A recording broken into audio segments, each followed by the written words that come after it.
Hello dear students, welcome to এডুহাব Bangla official YouTube channel. এই মুহূর্তে আজকে পশ্চিমবঙ্গ রাজ্যের এসএসসি শিক্ষকের নিয়োগ মামলার চূড়ান্ত রায় বেরিয়ে এসেছে আমাদের সকলের সামনে এবং এসএসসি এবং পশ্চিমবঙ্গ রাজ্য সরকার আলটিমেটলি অযোগ্যদের পাশে এসে দাঁড়িয়েছে। তার কারণটা হচ্ছে এটা যে তারা বারবার করে হাইকোর্টের কাছে এটাই আবেদন করেছেন যে অযোগ্যদের নতুন চাকরির পরীক্ষাতে বসতে দেওয়া হোক।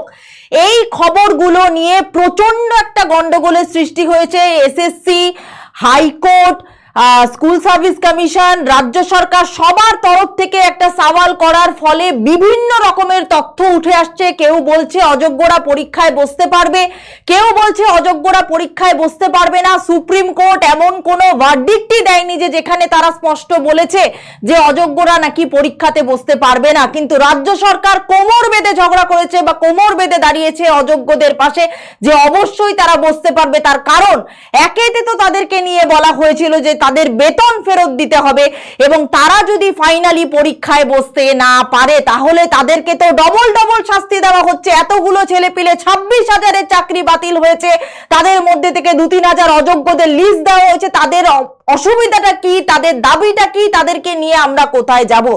আলটিমেটলি এই তথ্যগুলো আনার জন্য তো আমরা ওয়েট করেছিলাম, আমরা খবরের দিকে চোখ রাখছিলাম।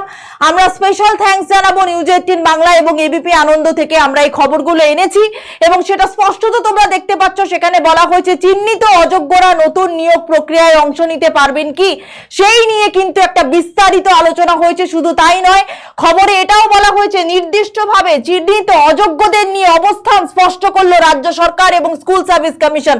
তারা কিন্তু অযোগ্যদের যাদের লিস্ট বেরিয়েছিল তাদের পাশে বসেছেন বা তাদের পাশে দাঁড়িয়েছেন, কিন্তু হাইকোর্ট স্পষ্ট বলে দিয়েছে যে অযোগ্যরা পরীক্ষায় বসতে পারবে না।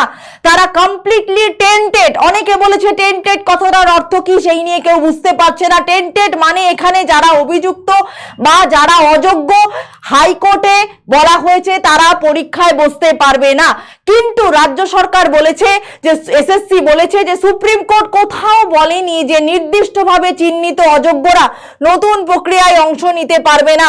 কমিশনের কাছ থেকে এই ব্যাখ্যা প্রত্যাশিত নয় বলে বিচারপতি মন্তব্য করেছেন সৌগত ভট্টাচার্য, কিন্তু সওয়াল করেছেন কল্যাণ বন্দ্যোপাধ্যায়। তিনি কিন্তু বলেছেন যে এটা কোথায় লেখা ছিল সুপ্রিম কোর্টের ভার্ডিক্টে যে অযোগ্যরা চাকরির পরীক্ষায় বসতে পারবে না। একেতে তাদেরকে বেতন পর্যন্ত ফিরিয়ে দেওয়ার কথা বলা হয়েছে, তাহলে তারা যাবে কোথায়? আলটিমেটলি এই খবরটা তো আছেই, তাছাড়াও আলটিমেটলি যে খবরটা উঠে এসেছে যে এসএসসি কে নির্দেশ দেওয়া হয়েছে হাইকোর্টের যে নিয়োগ বিজ্ঞপ্তি বদলাও, 2016 সালের নিয়োগ বিজ্ঞপ্তি বদলাও, যেটা নতুন প্রসেসে পরীক্ষা হওয়ার কথা, ডিসেম্বরের মধ্যে চাকরি দেওয়ার কথা, সেই নিয়োগও বদলাতে বলা হয়েছে। বয়সের ছাড় নিয়ে কিন্তু একটা কথা বলা হয়েছিল যে যারা কিন্তু তখন পরীক্ষা দিয়েছিল তাদের তো অনেকটা বয়স পেরিয়ে গেছে, কারণ মধ্যখান থেকে 10-11 বছর হাওয়া হয়ে গেছে, তো তাদের বয়সে ছাড় অন্তত পক্ষে দিন। কিন্তু অ্যাপ্লাই করতে গিয়ে দেখা গেছে যে অনেক সময় ছাড় পাওয়া গেছে, অনেক সময় ছাড় পাওয়া যায়নি। সেই নিয়ে গন্ডগোল হয়ে হাইকোর্ট কিন্তু স্পষ্ট বলেছে কি যে নিয়মে বদল আনতে হবে, নতুন ভাবে পরীক্ষা নিতে হবে। এইবারে এইগুলোর তো কোনো রকম কোনো তোমার বলতে পারো যে প্রত্যেক দিন এক একটা নতুন তথ্য উঠে আসছে। আলটিমেটলি কি তথ্য উঠে এসেছে সেটা তোমাদের সামনে একটুখানি বলি। এসএসসির আইনজীবী কল্যাণ বন্দ্যোপাধ্যায় সওয়াল করেছেন যে আলটিমেটলি মানে হাইকোর্ট যেটা জানিয়েছে যে তারা যারা পুরনো যারা মানে নতুন যারা পরীক্ষায় ফর্মটা ফিল আপ করবে তারা কিন্তু কোনো বয়স জাতীয় ছাড় কিন্তু তারা পাবে না। রাজ্য সরকার এবং এসএসসি অযোগ্যদের পাশেই প্রথম থেকে দাঁড়িয়েছে এবং হাইকোর্টের বিচারপতি তিনি বলেছেন যে তোমরা তো একটা ভয়ঙ্কর দাবি নিয়ে এসেছো। একেতে তো তারা অযোগ্য, তাদেরকে বেতন ফিরিয়ে দেওয়ার কথা বলা হয়েছে, তো অযোগ্যরা আবার নতুন করে কি করে পরীক্ষায় বসতে পারে?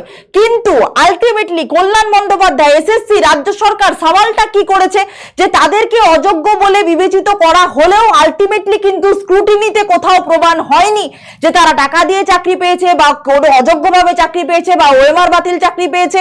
এই রকম একটা দাবি নিয়েছে, অযোগ্যদের পাশে এসে দাঁড়িয়েছে রাজ্য সরকার। কিন্তু হাইকোর্ট বরাবর সওয়াল করেছে এটা কি করে সম্ভব? সুপ্রিম কোর্ট যে ভার্ডিক্টটা দিয়েছে সেটা তো যথেষ্ট স্ক্রুটিনি করে দেওয়া হয়েছে, তাহলে যদি অযোগ্যদের লিস্ট আলাদা করে আগে বিচার করা হয়ে গিয়ে থাকে তাহলে তারা কেন পরীক্ষাতে বসবে?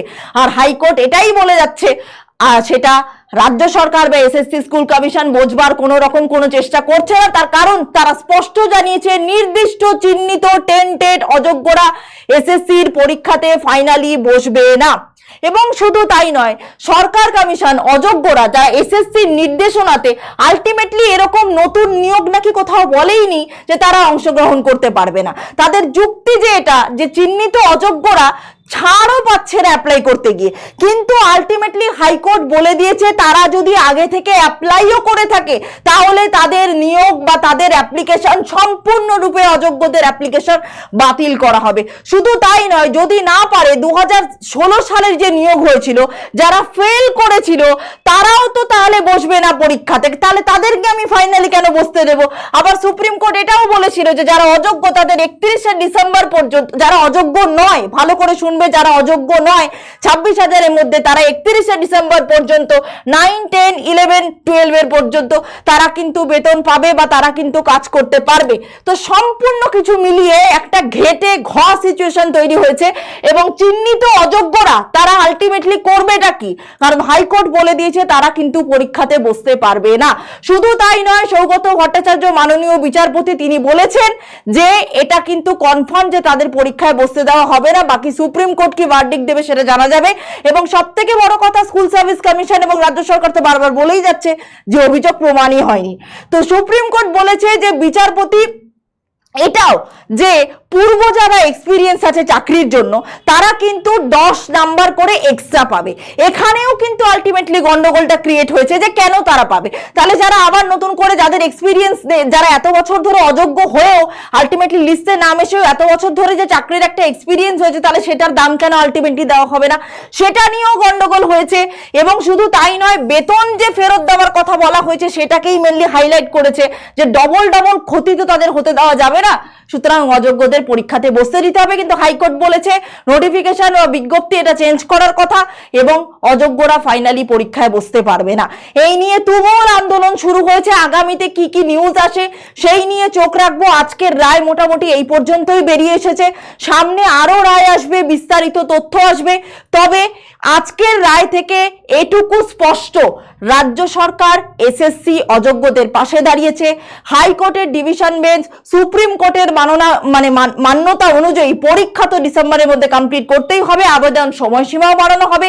সেপ্টেম্বরে পরীক্ষা নিতে হবে, 2 ধাপে পরীক্ষা হবে, 2 দিন পরীক্ষা হতে পারে, একদিন নবম দশম এবং একদিন 11, 12। বলে দিচ্ছি, আগের দিনও ভিডিও করে বলেছিলাম নবম দশম এবং 11, 12 2 দিন যাবত পরীক্ষা হবে। আবেদন সীমা বা আবেদনের সময়সীমাও পর্যন্ত বাড়ানো হবে। কিন্তু এখন গন্ডগোল হয়ে দাঁড়িয়েছে যে অযোগ্যরা আর ফাইনালি অ্যাপ্লিকেশন করতে পারবে না। দেখা যাক এটাতে শিলমোহর পরে কিনা, সুপ্রিম কোর্ট কি ভার্ডিক্ট দেয়।